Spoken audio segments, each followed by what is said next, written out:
ایران پر امریکہ اور اس کے ناپاک اتحادی کے خوفناک حملے۔ ایران کی جانب سے دعویٰ کیا گیا ہے کہ 6 امریکی جہاز تباہ کر دیے گئے ہیں۔ G7 ممالک کا بڑا مطالبہ کیا؟ اقوام متحدہ آبنائے ہرمز کھلوانے کے لیے حرکت میں آ گئی، ٹاسک فورس قائم کر دی گئی۔ کون کون سے ممالک شامل؟ بسم اللہ الرحمن الرحیم۔ السلام علیکم ناظرین، آپ دیکھ رہے ہیں خبرگام اور میں ہوں احتشام الرحمان۔ ناظرین، مشرق وسطی میں جنگ 29ویں روز میں داخل ہو چکی ہے۔ اسرائیل نے آج توانائی تنصیبات اور شہری علاقوں کو نشانہ بنانے کا سلسلہ ایران میں جاری رکھا ہوا ہے۔ جواب میں ایران نے اسرائیل پر کلسٹر بم برسا دیے۔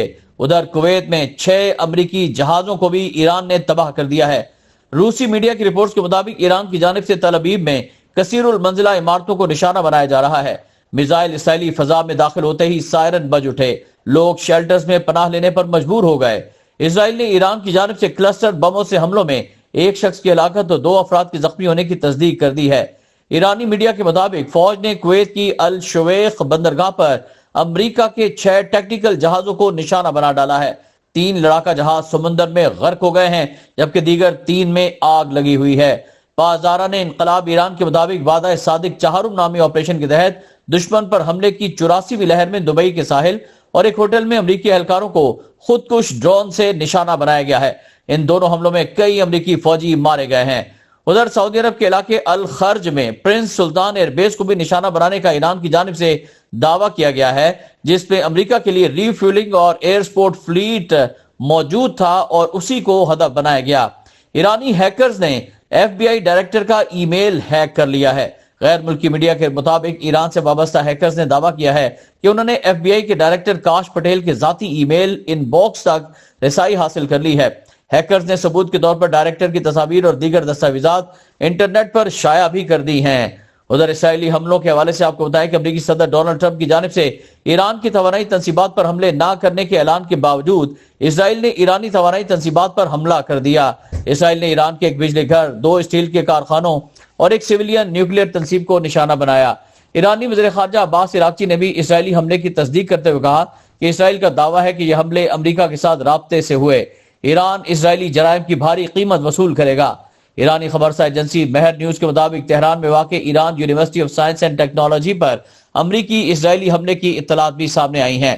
ادھر امریکی صدر ڈونلڈ ٹرمپ نے کہا ہے کہ ایران ڈیل چاہتا ہے، ہم مذاکرات کر رہے ہیں اور اس کا کوئی نتیجہ بھی نکلے گا۔ میڈیا سے گفتگو کرتے ہوئے ٹرمپ نے کہا کہ ایران کو آبنائے ہرمز کھولنی پڑے گی۔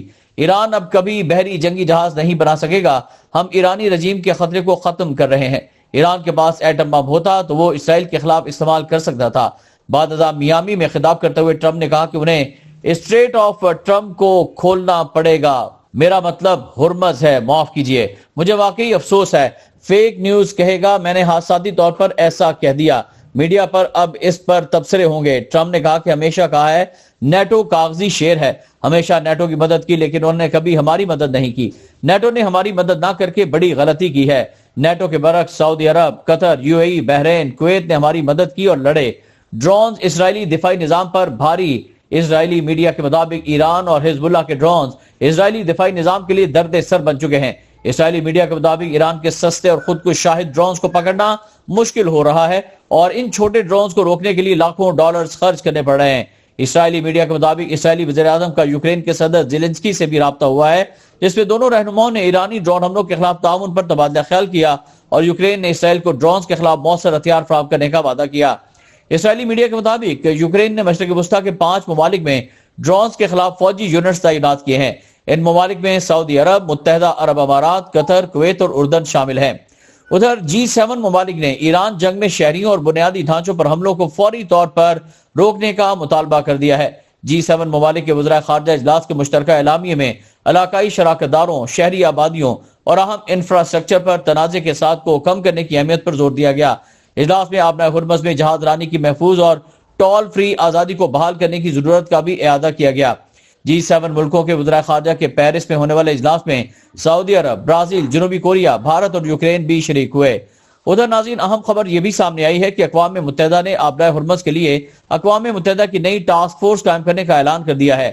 UN کوارڈینیٹر جارج موریرا ڈا سلوا کا کہنا ہے کہ توجہ کھاد کی ترسیل پر ہوگی۔ کھاد اور خام مال لے جانے والے جہازوں کی محفوظ آمد و رفت یقینی بنانے کی کوششیں جاری ہیں۔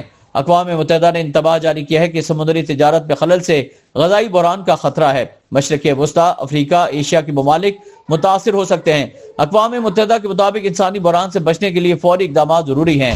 اس سے پہلے ایران کے نمائندے رضا نجفی نے کہا ہے کہ تہران نے اقوام متحدہ کی درخواست پر آبنائے ہرمز کے ذریعے انسانی نوعیت کی امدادی کھیپوں کی آمد و رفت کو آسان اور تیز کرنے پر رضامندی ظاہر کر دی ہے۔ اس کا مقصد جنگ کے دوران اس اہم سمندری گزرگاہ سے گزرنے والی امدادی اور زرعی سامان کی ترسیل کو برقرار رکھنا ہے تاکہ عالمی سطح پر خوراک اور دیگر ضروریات کی قلت کے اثرات کو کم کیا جا سکے۔ ناظرین، آج کے اس ویلاگ سے فی الوقت اتنا ہی۔ احتشام الرحمان کو اجازت دیجیے گا۔ اللہ حافظ۔